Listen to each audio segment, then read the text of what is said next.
Welcome back to John Medina's 12 Laws of the Brain series, where we'll be unraveling the most mysterious mechanisms in how the human brain works, remembers, and even deceives us.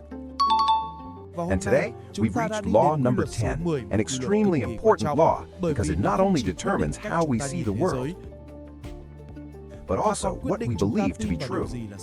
That's the law of visual dominance, a sense so powerful that it can lead, even deceive, all the other senses. So, have we ever wondered, among the 5 senses, which one is the ultimate boss? Today, we'll explore why vision is the dominant sense, so powerful that it can outsmart all the others. And to begin, we're going to have a truly unbelievable story about wine. Here's our question. How could someone trick 54 of the world's most elite wine experts? It's important to understand that these are people whose noses are trained to distinguish the most subtle aromas, yet they were fooled by a trick that was incredibly simple. And the answer lies in the first part of our discussion today. 1. Seeing is believing. This was a direct confrontation between the senses, and the result was that sight proved its absolute power. Okay, here's the context of the experiment. Researchers went to the University of Bordeaux, arguably the capital of the wine world. They gathered 54 experts and gave each of them a glass of white wine to taste. But there's a little twist here. They secretly added some red dye to the glass of wine. This dye was completely odorless and tasteless. That means it only changed one thing, the color. Then they asked the experts, "Now, please describe the aroma of the wine." And what were the results? It was unbelievable. All 54 experts, without exception, described the white wine using words typically reserved for red wine. It's incredible that their senses of smell and taste, honed for decades, were completely overwhelmed by what they saw. Simply put, in this battle, sight won decisively. A scientific paper summarized this finding with an extremely concise statement: people taste what they see. This statement makes one thing very clear: vision is not merely a part of perception, but completely dominates that perception. So, the big question is, why is that? Well, that question will lead us to part 2. The deceptive brain. Sounds shocking, right? But the truth is this: we don't really see with our eyes. We see with our brains. And our brains, so to speak, are master artists in constructing reality. Before we get to this part, I have a question for everyone. Going back to the initial question, why can the world's best wine experts, with their olfactory senses honed for decades, still simultaneously mistake a glass of white wine? Returning to the main point, most of us have a common misconception that our eyes are like a camera, passively recording the world with 100% accuracy. But the reality is quite different. Our brains are not passive viewers, they are active directors and storytellers. It constantly makes assumptions, fills in the blanks itself, and ultimately presents us with a carefully edited version of the world it believes exists out there. Here's a very simple example. Right now, our brains are making things up. The thing is, each of our eyes has a physical blind spot, a spot completely devoid of light-sensitive cells. But has anyone ever seen a black hole in their field of vision? Certainly not. Why? Because our brains cleverly guess what should be there, and they perfectly depict it. If you want a more advanced example, you can learn about Charles Bonnet syndrome. People with this syndrome actually see very complex hallucinations, things that are completely unreal. But the strangest thing is, guess what? They are completely aware that it's a hallucination. There was one case where a patient recounted seeing 2 tiny police officers leading an even smaller prisoner on a parade through the kitchen. This demonstrates that the brain has an incredibly creative image-generating machine, and it operates independently, always ready to produce images. Based on that, you have the answer to the question. Why can the world's best wine experts, with decades of honed olfactory skills, still simultaneously mistake a glass of white wine? The answer is because the brain prioritizes sight first. Once the eyes believe it's red wine, the brain unconsciously adjusts the smell to match. It's not the nose that's wrong, but the brain that trusts what the eyes see. Okay, so if the brain is actually building our visual world for us, how does that process work? Let's move on to part 3, an internal film studio. Before we get to this part, I have a question for everyone. If vision were a film, what would happen if an editing room inside the brain stopped working? Let's get back to the main point. Imagine a miniature Hollywood film studio operating at full capacity inside our heads. All right, rolling now. Get those reels spinning. Faster. And cut. We got it! This process is exactly like filmmaking. Step 1, light enters the retina. Here, the cells break down the information into dozens of different film reels. One reel only records lines. Another reel only records movement. Another one only records color, and so on. Steps 2 and 3. These film clips are sent to specialized editing rooms in the visual cortex for processing. Each room is responsible for only one task. And finally, step 4, the most miraculous step.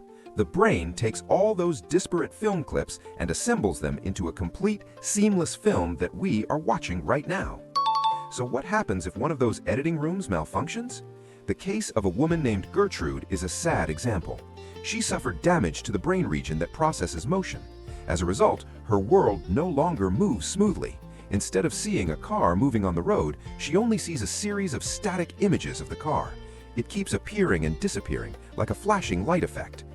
She cannot cross the road safely simply because she cannot perceive the speed. Gertrude's case clearly demonstrated that our brains process each part of vision separately. Based on that, you now have the answer to the question, if vision were a movie, what would happen if one of the editing rooms inside the brain stopped working? The answer is, the world would still exist, but the experience would be fragmented. Vision is the result of many separate processes that the brain stitches together into a seamless film. Okay, so we now have a basic understanding of the complex workings of vision. I have a question for everyone. Why does a simple image help us remember much longer than an entire string of letters? This will lead us to part 4, the power of images.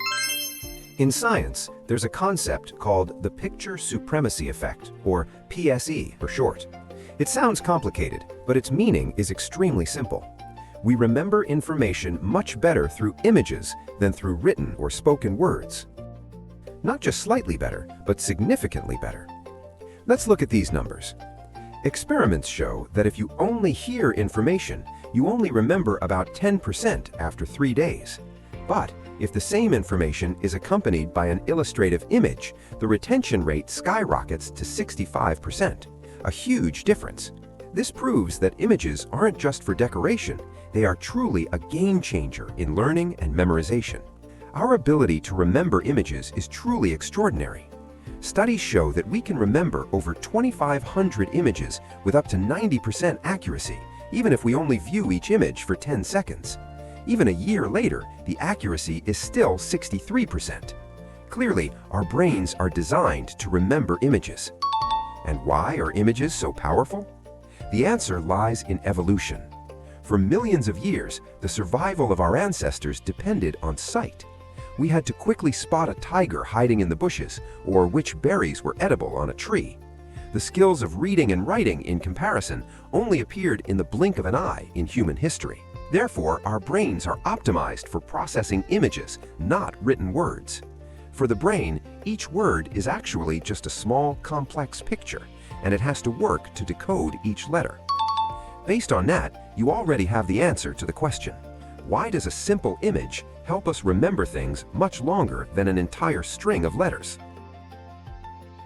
The answer is because the brain evolved to process images naturally. Images go straight into memory, while the brain has to decode letters. So what does all this mean in the real world? How can we harness the extraordinary power of vision? Let's find out in the final part of today's discussion. Before we get to this section, I have a question for everyone. In an information-overloaded world, what helps a message be seen, remembered, and believed? Let's get back to the main point. A classic example is the story of USA Today when it launched in 1982 with a very different format: less text, more images, more charts. They were ridiculed and mocked by the traditional press. People said it was too superficial and would surely fail. But what was the result? In just 4 years, it rose to become the second largest newspaper in the country. And just 10 years after its launch, it had taken the #1 spot. This story proves one thing. In an increasingly information-overloaded world, images are the most effective way to convey information. The lesson from USA Today is more relevant than ever in our time. We are all being overwhelmed by a sea of information every day, so communicating quickly and effectively has become a matter of survival. And as we've analyzed so far, there's no more effective tool for this than visuals. From all this evidence, scientists have issued a call to action that is quite blunt and somewhat provocative. Burn all your current PowerPoint presentations. Why so harsh? Because most presentations today are a wall of text, averaging nearly 40 words per slide. This approach completely contradicts the brain's natural learning mechanism. Scientists advise delete, start over, and begin with a visual-first mindset. Based on that, you now have the answer to the question, in an information-overloaded world, what helps a message be seen, remembered, and believed? The answer is, not more words, but clearer images. Communicating in the way the brain works helps the message overcome the noise.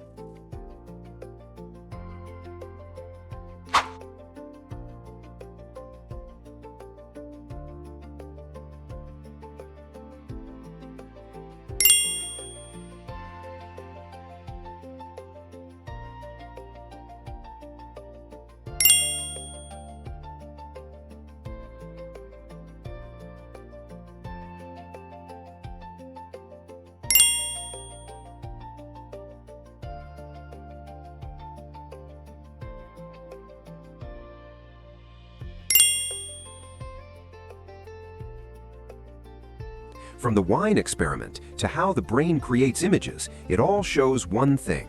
We don't see the world with our eyes, but with our brains. Vision not only receives information, but also guides other senses and shapes our perception.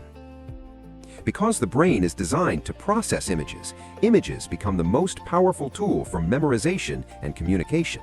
Understanding this helps us learn better, communicate more effectively, and communicate in a way that aligns with how the brain functions. Thank you everyone for taking the time to watch today's video. If you found this information helpful, don't forget to like, share, and subscribe to the channel so you don't miss the next rules in the 12 Laws of the Brain series. And in the next video, we will continue to explore another equally amazing rule about how the brains of men and women differ. See you in the next video.